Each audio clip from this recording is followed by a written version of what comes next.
Student, welcome to your YouTube channel. आज की इस क्लास में मैं आपके लिए लेकर आया फिजिक्स के एक और इम्पॉर्टेंट चैप्टर जिसका नाम है पतले लेंसों से अपवर्तन, means refraction through thin lenses के पार्ट 1 वीडियो में इस चैप्टर के बेसिक कॉन्सेप्ट्स और इम्पॉर्टेंट पॉइंट्स को सीखेंगे। तो इस चैप्टर से हर साल आपके 2 से 3 क्वेश्चन आते हैं, तो ये चैप्टर भी आपके लिए एक इम्पॉर्टेंट चैप्टर है। इसके पहले के किसी भी चैप्टर, किसी भी वीडियो, चाहे वो मैथ का हो चाहे साइंस का हो, आपका छूट चुका हो तो नीचे डिस्क्रिप्शन बॉक्स में उसका लिंक मिल जाएगा, जहाँ से उसके वीडियोस को आप देख सकते हैं। चलिए स्टार्ट करते हैं आज की इस क्लास के फर्स्ट टॉपिक, जिसका नाम है लेंस। क्या नाम है? लेंस। लेंस क्या होता है? लेंस प्रायः 2 गोली सतहों से घिरा किसी पारदर्शी पदार्थ का एक टुकड़ा होता है। क्या होता है? 2 गोली सतह, पहला गोली सतह आपका ये हो गया, दूसरा गोली सतह ये हो गया, और दोनों क्या हो? पारदर्शी पदार्थ हो। दोनों सतह किससे घिरा हो? गोली सतह हो, और वो गोली सतह कैसे पदार्थ से बना हो? पारदर्शी पदार्थ, यानी एक तरफ से दूसरी तरफ तक उसको देखा जा सके। तो इस प्रकार का जो टुकड़ा होता है उसे क्या कहते हैं? लेंस कहते हैं। ठीक है। और क्या कह रहा है? जिसकी कम से कम एक सतह वक्रीय होती हो, यानी कम से कम एक सतह जरूर गोला होना चाहिए, वक्रीय होना चाहिए। ठीक है। इस आधार पर लेंस 2 प्रकार के होते हैं। कितने प्रकार के लेंस होते हैं? 2 प्रकार के। पहला प्रकार क्या है? उत्तल लेंस। क्या है पहला प्रकार? उत्तल लेंस, मीन्स कॉन्वेक्स लेंस। क्या होता है उत्तल लेंस? बीच में मोटा होता है। कैसा होता है? अभी आपको जो चित्र देख रहे हैं वो क्या है? बीच में मोटा और किनारे पे क्या है? पतला। तो ऐसा लेंस जो बीच में मोटा और किनारे पर पतला होता है उन्हें अभिसारी लेंस या उत्तल लेंस कहते हैं। क्या कहते हैं? बीच में मोटा, किनारे पर पतला हो, ऐसे लेंस को अभिसारी लेंस या उत्तल लेंस कहते हैं, क्योंकि ये प्रकाश की समांतर किरणों को एक बिंदु पर एकत्रित करते हैं, यानी समांतर किरणें इसमें आएंगी। ठीक है। तो कहाँ पर अपसरित होंगी? एक बिंदु पर मिलेंगी, एक बिंदु पर मिलेंगी, यानी अभिसरित करती हैं। तो ऐसे लेंस को क्या कहते हैं? उत्तल लेंस। ऐसा लेंस जो समांतर किरणों को एक बिंदु पर मिला दे उसको हम क्या कहते हैं? अभिसरित करते हैं, उत्तल लेंस कहते हैं, या कॉन्वेक्स लेंस कहते हैं, या अभिसारी लेंस कहते हैं। ठीक है। इस तरीके से इनको अलग अलग नामों से जाना जाता है, सभी एक ही नाम है, बस पर्यायवाची उनके। चलिए दूसरा लेंस क्या है? अवतल लेंस। तो अवतल लेंस क्या होता है? अवतल लेंस क्या होता है?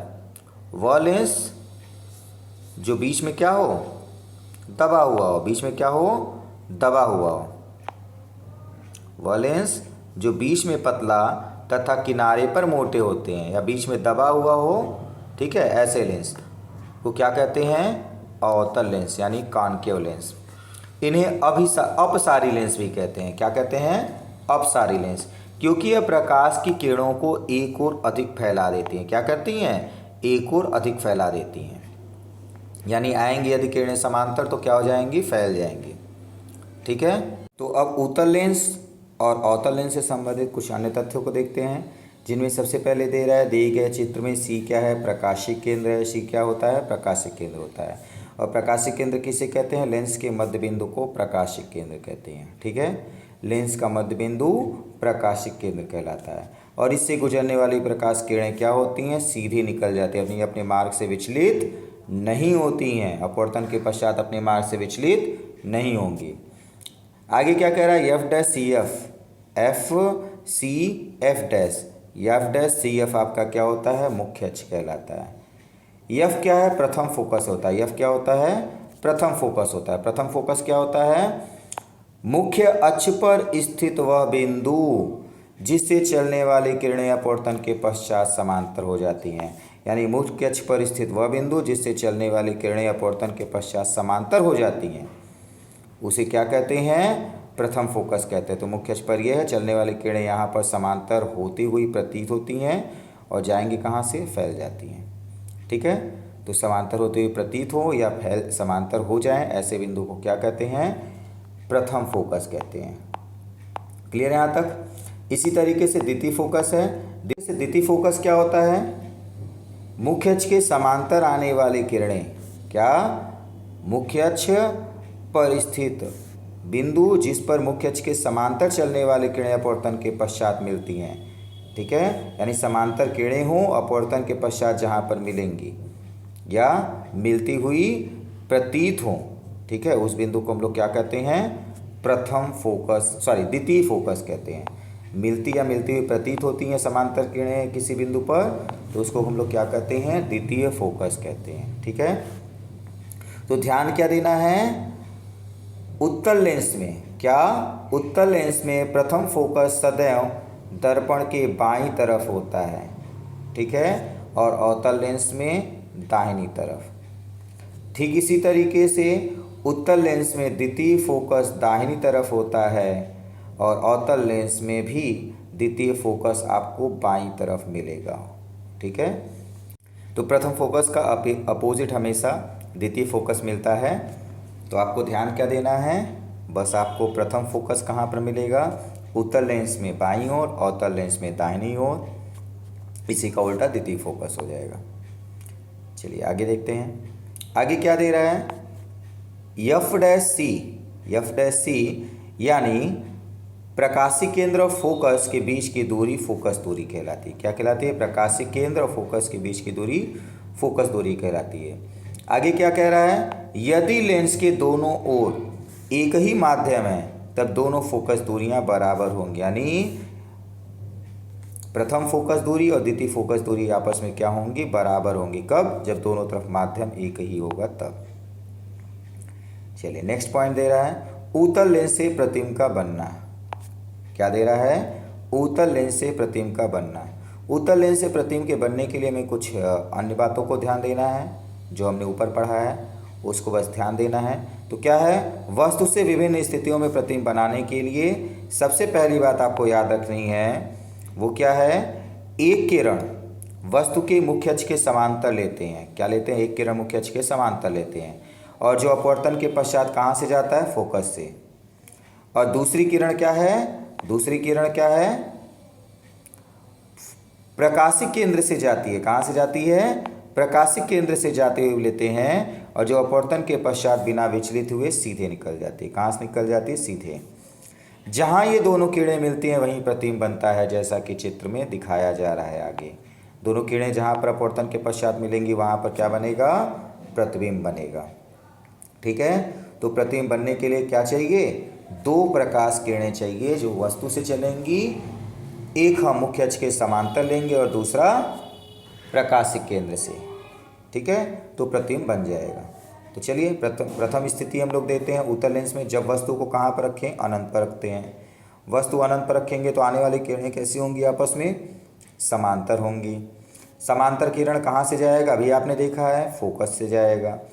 यहाँ पर प्रकाशिक केंद्र से न डालकर हम लोग दूसरी किरण भी कहाँ से डालेंगे, समांतर, ठीक है। और ये किरण भी कहाँ से जाएगी, अपवर्तन पश्चात, फोकस से।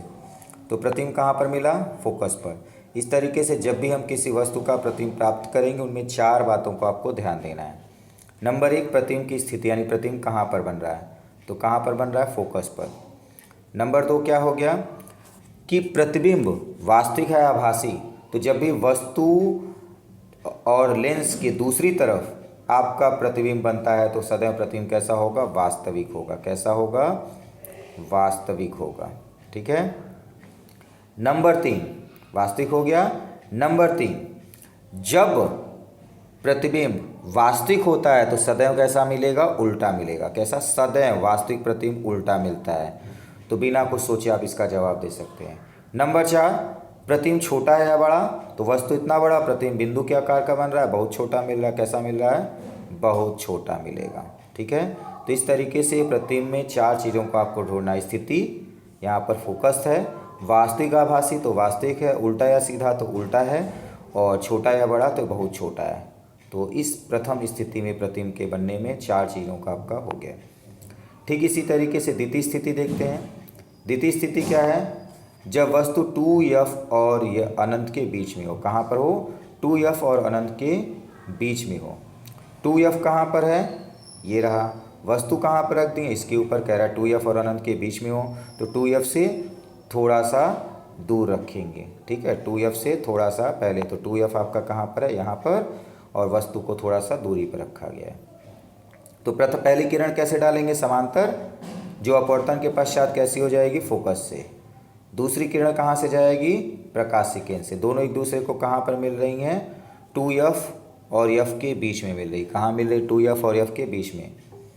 तो पहली स्थिति क्या हो गया, प्रतिबिंब की स्थिति कहाँ मिलेगी, f और 2f के बीच में मिलेगा। ठीक है। नंबर 2, वास्तविक आभासी। क्या है, वास्तविक आभासी, तो वास्तविक है। ठीक है। नंबर 3, उल्टा या सीधा। तो आप उल्टा या सीधा में आप देख रहे हैं वस्तु ऊपर है, प्रतिबिंब नीचे है, तो प्रतिबिंब उल्टा मिला। छोटा या बड़ा, तो यहाँ पर वस्तु क्या मिलेगा, प्रतिबिंब कैसा मिलेगा, वस्तु से छोटा मिलेगा। कैसा मिलेगा, छोटा मिलेगा। तो ये भी आपकी 4 चीज़ें प्रतिबिंब के बारे में कंप्लीट हो गई। तीसरा स्थिति प्रतिबिंब के लिए दे रहा है कि जब वस्तु को हम कहाँ पर रखें, 2f और पर रखें। कहाँ पर रखें, 2f पर रखें। तो वस्तु को आप देख रहे हैं 2f पर रखा गया है। पहली किरण समांतर फोकस से जाएगी, दूसरी किरण प्रकाशिक केंद्र से सीधे निकल जाएगी। ठीक है। तो प्रतिबिंब कहाँ पर मिलेगा, 2f पर। तो इसमें भी आपको इसी तरीके से 4 चीज़ें बतानी हैं। ठीक है। वो 4 चीज़ें क्या हैं, पहला आपकी स्थिति फोकस पर, वो भी कहाँ, कौन से फोकस पे, 2f पे। द्वितीय स्थिति उल्टा या सीधा, तो उल्टा। वास्तविक या आभासी, वास्तविक। छोटा या बड़ा, तो यहाँ पर बराबर मिलता है। किसके बराबर मिलता है, वस्तु के बराबर मिलता है। ठीक है। तो वस्तु के बराबर मिल गया। तो इस तरीके से इसमें भी आपकी 4 चीज़ें कंप्लीट हो गई। चलिए नेक्स्ट देखते हैं। जब वस्तु को कहाँ पर रखा जाए, 2f और f के बीच में। कहाँ रखा गया है, 2f आपका ये रहा, f आपका ये रहा, इसके बीच में वस्तु को रखा गया। ठीक है। तो ऐसी स्थिति में प्रतिबिंब के पहली समांतर किरण जाएगी फोकस से, दूसरी किरण जाएगी प्रकाशिक केंद्र से सीधे निकल जाएगी। प्रतिबिंब कहाँ पर मिलेगा, 2f से दूर। कहाँ पर मिलेगा, 2f से दूर। तो पहला क्या हो गया, 2f से दूर हो गया। कहाँ होगा, दूर। दूसरा उल्टा या सीधा, तो उल्टा। वास्तविक या आभासी, वास्तविक। ठीक है। ऐसे ही आपको आंसर में चारों चीज़ों में मिल जाएंगी। चौथा छोटा या बड़ा, तो वस्तु से बड़ा। जब भी 2f की इधर रखेगा तो क्या मिलेगा, वस्तु से बड़ा मिलेगा। ठीक है, वस्तु से बड़ा। क्लियर है यहाँ तक। नेक्स्ट आपका दे रहा, जब वस्तु f पर रखा जाए। कहाँ पर रखा जाए, f पर। तो पहला किरण समांतर फोकस से, दूसरा प्रकाशिक केंद्र से सीधे। ये एक दूसरे को कहीं पर भी नहीं काटती। ठीक है, कहीं पर भी नहीं काटती। तो प्रतिबिंब कहाँ पर बनेगा, अनंत पर। कहाँ पर बनेगा, अनंत पर। लेंस की दूसरी ओर बनेगा, अर्थात वास्तविक बनेगा। कैसा बनेगा, अनंत पर बनेगा, वास्तविक बनेगा। ठीक है, उल्टा बनेगा। वास्तविक है तो उल्टा बनेगा, अभी आपको बताया गया। और कैसा मिलेगा, बहुत बड़ा बनेगा। ठीक है, बड़ा बनेगा। क्लियर है यहाँ तक। चलिए अगली स्थिति देखते हैं। जब वस्तु को कहाँ रखा जाए, f और c के बीच में। f और c के बीच में। ऐसी स्थिति में प्रतिबिंब क्या होगा, पहली समांतर किरणें चलेगी, फोकस से जाएगी, और दूसरी प्रकाशिक केंद्र से सीधे। तो आप देखेंगे दूसरी तरफ ये किरणें फैल रही हैं, दूर जा रही हैं, तो पीछे दूसरी तरफ आपका यहाँ पर प्रतिबिंब नहीं बनना है। तब कहाँ बनेगा, इसको हम डैश डैश करके आगे की ओर खींचेंगे, वस्तु की ओर। तो ये वस्तु की ओर ही प्रतिबिंब बनाएगा, लेकिन वस्तु से बड़ा, सीधा, f से दूर। ठीक है, कैसा मिलेगा, तो पहला आपका क्या हो गया, सीधा बन जाएगा। ठीक है, आप आगे पीछे लिख सकते हैं, लेकिन 4 उत्तर आप ढूंढने की आदत डाल लीजिए। दूसरा सीधा हो गया तो आभासी होगा, उल्टा होगा तो वास्तविक, और सीधा होगा तो आभासी। ठीक है, इसको याद रखिएगा। जब भी चित्र आपको देगा तो ऐसे आप उल्टा और सीधा तो तुरंत आप बता सकते हैं, आभासी और सीधा। वस्तु की ओर है आभासी, और आभासी है तो सीधा। वस्तु छोटा सा दिख रहा है, प्रतिबिंब बड़ा दिख रहा है, तो प्रतिबिंब सीधे बड़ा हो गया। ठीक है, स्थिति तो f से दूर। कहाँ होगा, f से दूर, अनंत तथा लेंस के बीच, वस्तु की ओर ही बनेगा। ठीक है, तो इस तरीके से उत्तल लेंस में 6 स्थितियां हैं जिसका आपने अभी प्रतिबिंब का बनना सीखा है। ठीक। ठीक है, आपको ये स्थितियाँ याद रखनी है, इससे आपके बहुविकल्पी प्रश्न आपके आते रहते हैं। तो चलिए देखते हैं अगला टॉपिक क्या दे रहा है। तो अगला टॉपिक आपका इन सभी स्थितियाँ जो अभी आपने ऊपर पढ़ा है उसको शॉर्ट में यहाँ पर दे रहा है एक जगह पे, जिसको आप याद कर सकते हैं। याद करने के लिए वस्तु की स्थिति कहाँ है, अनंत पर। प्रतिबिंब कहाँ मिला, फोकस पर। कैसा मिला, वास्तविक, उल्टा तथा बहुत छोटा। यही आपने देखा पहली स्थिति में। दूसरा क्या कह रहा है, जब वस्तु अनंत पर हो और 2f के बीच में रखा जाए, अनंत और 2f के बीच में, तो क्या मिलेगा प्रतिबिंब, f तथा 2f के बीच। वास्तविक मिलेगा, उल्टा मिलेगा, छोटा मिलेगा। ठीक है, वास्तविक, उल्टा और छोटा। नेक्स्ट क्या दे रहा है, जब 2f पर रखा जाए तो 2f पर ही बनेगा, लेकिन कैसा, वास्तविक, उल्टा, वस्तु के बराबर आकार। जब 2f पर रखते हैं तो 2f पर मिलता है और बराबर, वास्तविक, उल्टा मिलता है।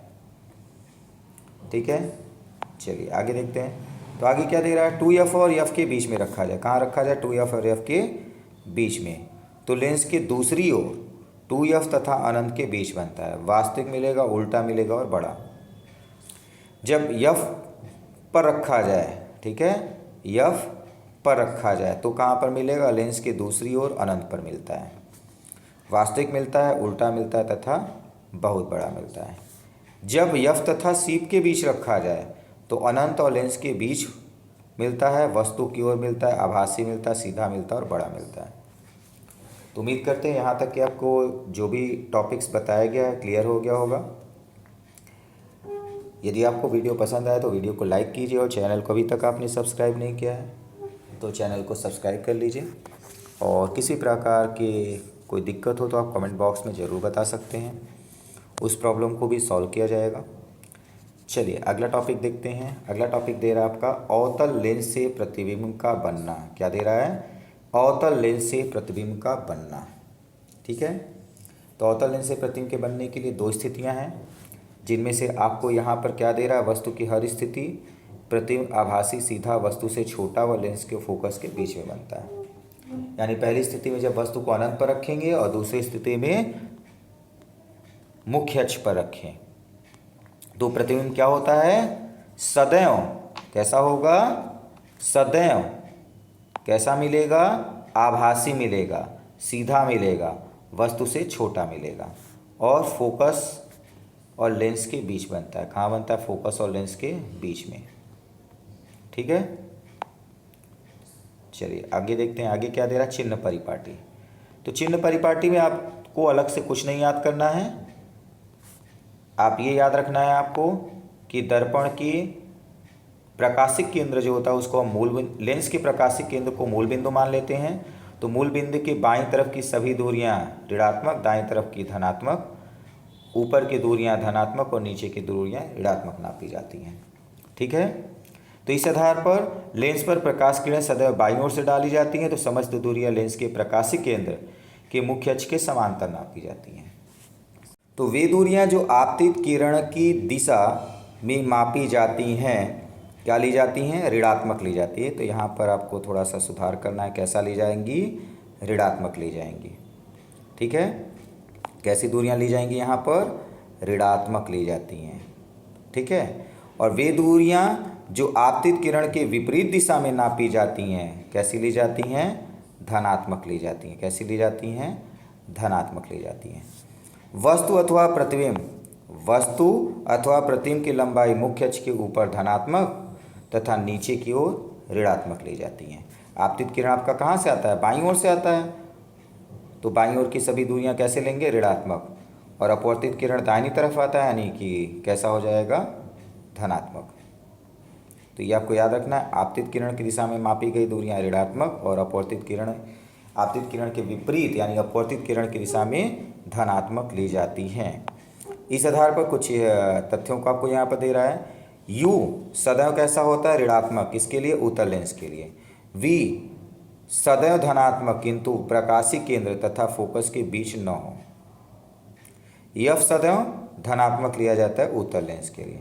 अवतल लेंस के लिए U सदैव ऋणात्मक लिया जाता है। तो उत्तल हो या अवतल, U सदैव ऋणात्मक ही लिया जाता है, चाहे वो लेंस हो या दर्पण हो। दर्पण भी आप इसके पहले पढ़ चुके हैं तो इसको याद रखिएगा। V धनात्मक कब होगा?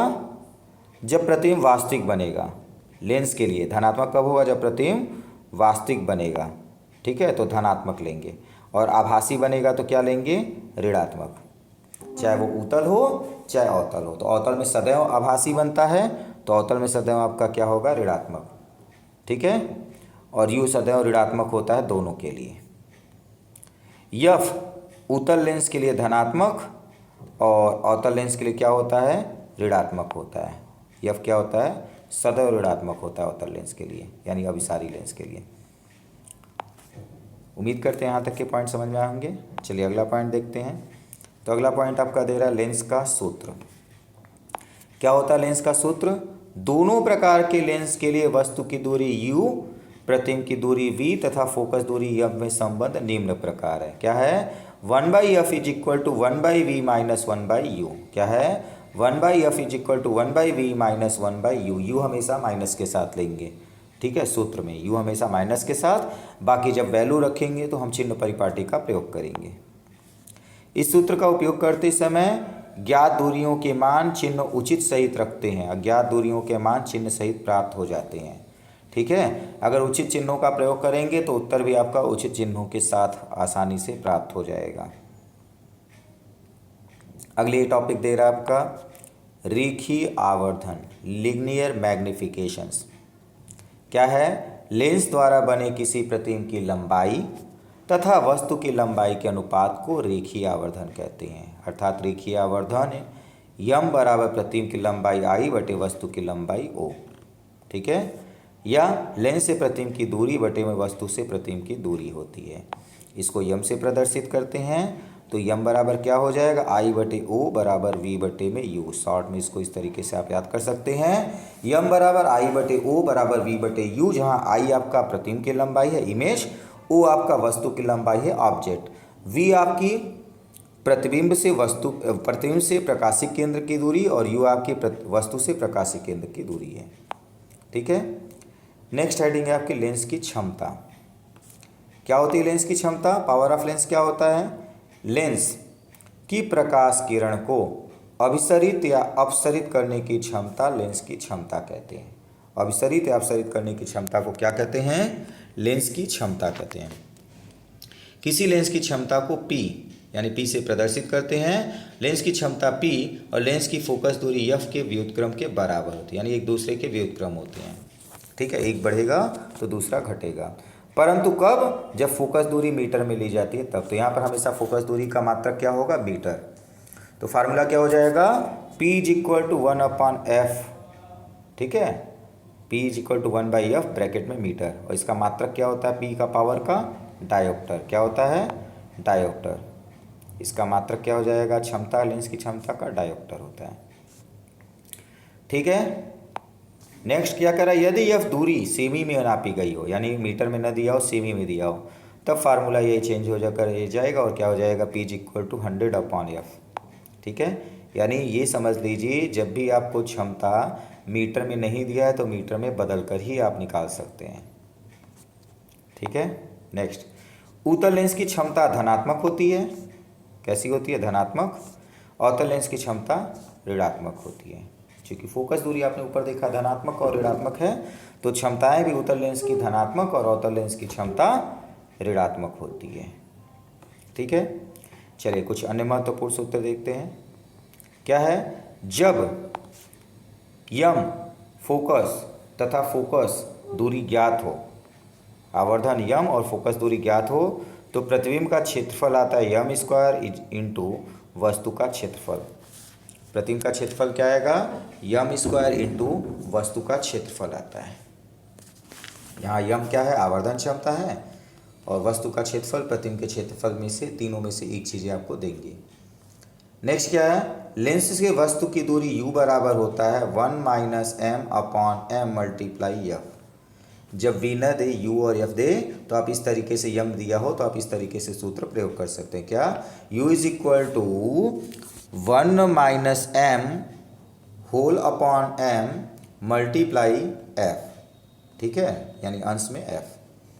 लेंस से प्रतिबिंब की दूरी v बराबर होता है 1 - m मल्टीप्लाई f। ठीक है, 1 माइनस एम ब्रैकेट में और बाहर ब्रैकेट के एफ।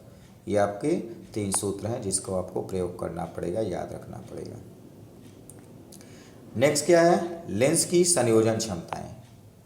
यानी अगर लेंसों को एक साथ 2 से अधिक लेंसों को सटा के रख दिया जाए तो संपर्क में रखे लेंस से बने संयुक्त लेंस की फोकस दूरी 1/f is equal to 1/f1 plus 1/f2 तथा क्षमता P बराबर P1 plus P2 plus and so on P3 से ज्ञात की जा सकती। 2 से अधिक है तो इसी तरीके से हम आगे जोड़ते चले जाएंगे। ठीक है, चूंकि उत्तल लेंस की फोकस दूरी धनात्मक होती है अतः उत्तल लेंस की क्षमता भी धनात्मक होगी। इसी प्रकार अवतल लेंस की फोकस दूरी ऋणात्मक होती है तो क्षमता भी ऋणात्मक होगी।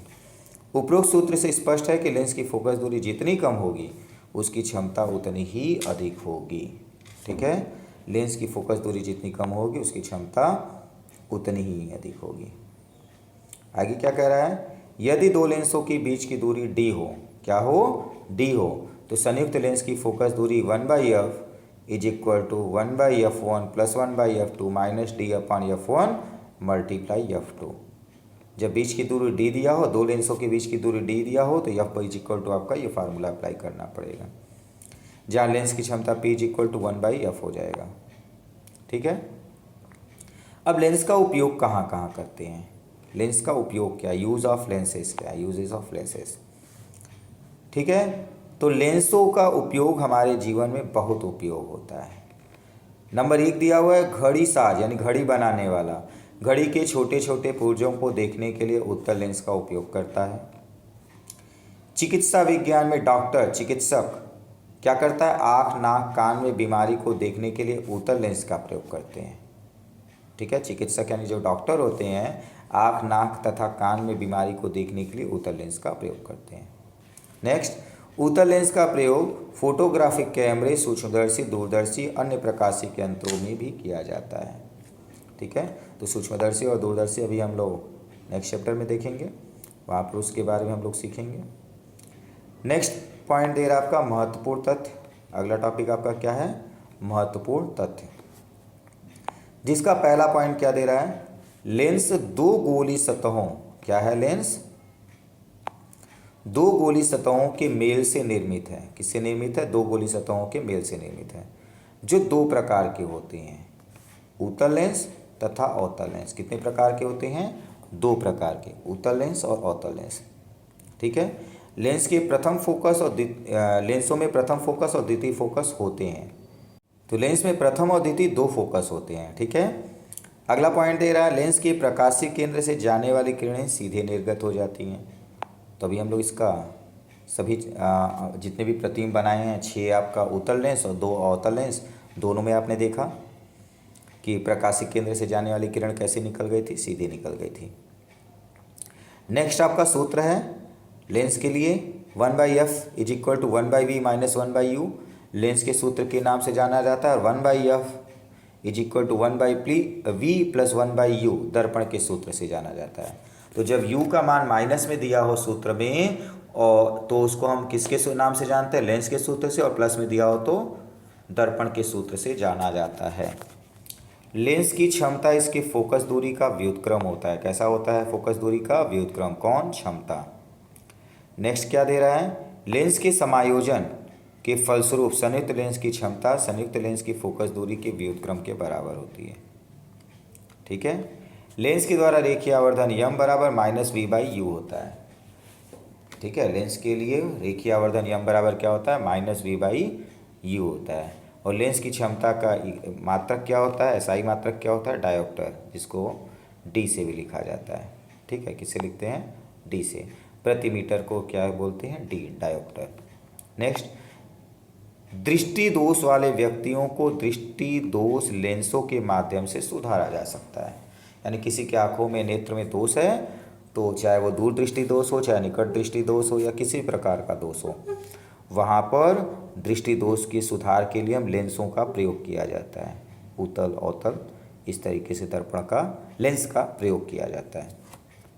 ठीक है, तो इस तरीके से इस चैप्टर के जो भी इम्पोर्टेंट पॉइंट्स थे और इम्पॉर्टेंट टॉपिक्स थे वो आपके कंप्लीट हो चुके हैं। इसके आगे के वीडियो में, नेक्स्ट वीडियो में हम लोग इस चैप्टर से संबंधित इम्पॉर्टेंट क्वेश्चंस को सॉल्व करना सीखेंगे, ठीक है। और यदि आपको वीडियो पसंद आया तो वीडियो को लाइक कीजिए, और अभी तक आपने चैनल को सब्सक्राइब नहीं किया है तो चैनल को सब्सक्राइब कीजिए। आज के लिए इतना ही, फिर मिलेंगे एक इस चैप्टर के इम्पॉर्टेंट क्वेश्चंस के साथ। Thank you.